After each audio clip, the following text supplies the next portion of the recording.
एक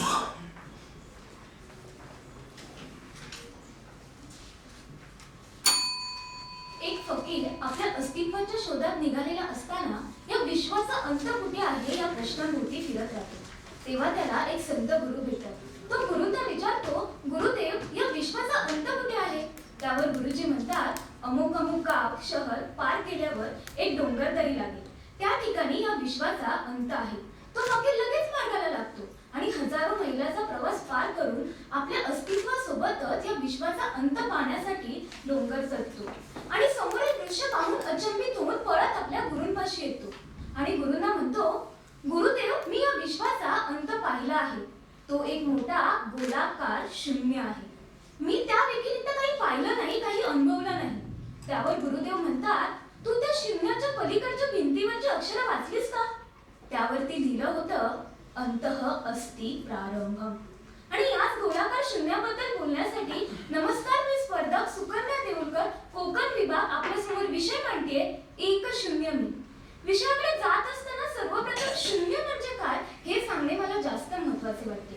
तुम्हा आम्हाला ज्ञात असणाऱ्या संख्याशास्त्रातील शून्याच्याही पलीकडे तात्विक, वैयक्तिक, व्यावहारिक स्वरूपात शून्याची संकल्पना केली जाते. शून्याचा शब्दशः अर्थ घ्यायचा झाला तर बदल, अंतर, आकर्षण, वेगळता, खेद असाही होतो. परंतु डॉक्टर राधाकृष्णन यांच्या मतानुसार शून्य ही संकल्पना भावात्मक सिद्धांत देखील आहे. आपण सुद्धा शून्य या शब्दातच आपली भूमिका मांडत असतो. त्यामुळे शून्य म्हणजे नेमके काय हा प्रश्न या ठिकाणी उपस्थित होतो. या संदर्भात नागार्जुन म्हणतो की यह प्रत्यक्ष समुत्तपादः शून्यताम ताम प्रत्यक्षमहि. म्हणजेच अर्थाचा बोध होण्यासाठी शून्य या शब्दाचे कथन केले गेले आहे.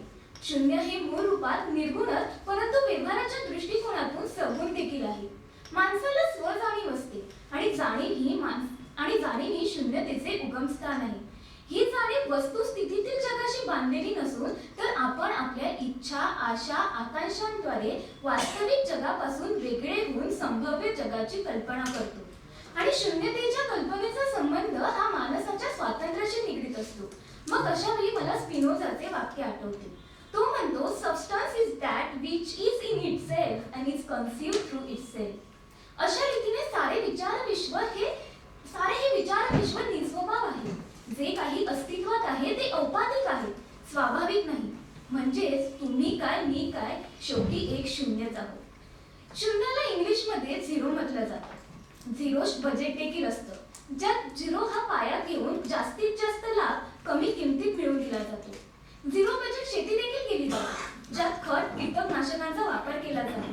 माझ्यासारख्या कितीतरी तरुणींना झिरो फिगरचं अट्रॅक्शन असतं, परंतु त्याच्या नादात शरीर मात्र कुपोषित राहतं. मग अशा वेळी मी एक शून्य असल्याचं वर्तुळ नकळत माझ्या भोवती रेखाटलं जातं. तसंच लोकसभेतील शून्य प्रहर, तापमानातील शून्य अंश, विश्वाची उत्पत्ती शून्यातूनच, इंजिनिअरिंग पासून कम्प्युटर ग्राफिक पर्यंत कोणतंही काम शून्याशिवाय अपूर्ण. मित्रहो, 1974 साली एक शून्य मी या लेखात पु ल देशपांडे अनेक प्रसंगाचं वर्णन करतात आणि स्वतःमधील शून्याची किंमत ओळखतात. शून्याच्या अलीकडे दशकस्थानी एखादी संख्या येऊन उभी राहिली की त्या शून्याची किंमत एकदम 10 पटीने वाढून जाते. मग अशा वेळी पु ल म्हणतात की जगणं म्हणजे नुसतं श्वासोच्छ्वास घेणं की लक्ष प्रश्नांच्या मागे धावणं. हा सुद्धा एक प्रश्नच. आणि या प्रश्नचिन्हाच्या खालचा टिंब हा मला शून्यासारखाच भासू लागतो आणि त्याचं उत्तर शून्य असावं असंही वाटतं. अहो, आपलं आयुष्य म्हणजे सुद्धा एक शून्यच की, जे जन्मापासून सुरू होऊन मृत्यूपाशी संपतं. आपल्या आयुष्यात एखादी व्यक्ती काही कारणांमुळे नाहीशी होते तेव्हा त्याची उणीव जाणवते. मग अशा वेळी अर्थशून्य भासे मज हा कलह जीवनाचा असे वाटू लागते. आपण खूप छोट्या छोट्या गोष्टींमध्ये अडकून पडतो, नाहक एकामेकांचा दुस्वास करतो. परंतु ज्यावेळी हे सर्व काही अर्थहीन वाटायला लागते तेव्हा अंतर्मनात मी एक शून्य असल्याची जाणीव निर्माण होते आणि जीवनाच्या भागाकाराची बाकी शून्य जोडते. शेवटी जाता जाता मला एवढंच सांगावंसं वाटतं, जो लोग चिरों के पीछे से शुरू करते हैं वो कभी जान ही नहीं पाते कि चिरों की आगे दूसरी तरफ कितना आगे तक जाना है. क्योंकि कहीं ना कहीं एक डर मन में काम कर रहा होता है कि जिंदगी दोबारा जीरो की बाई तरफ ना पलट दे. फिर पता नहीं चलता, एक दिन जीरो के भीतर ही अपने ही लोग खो जाते हैं. धन्यवाद.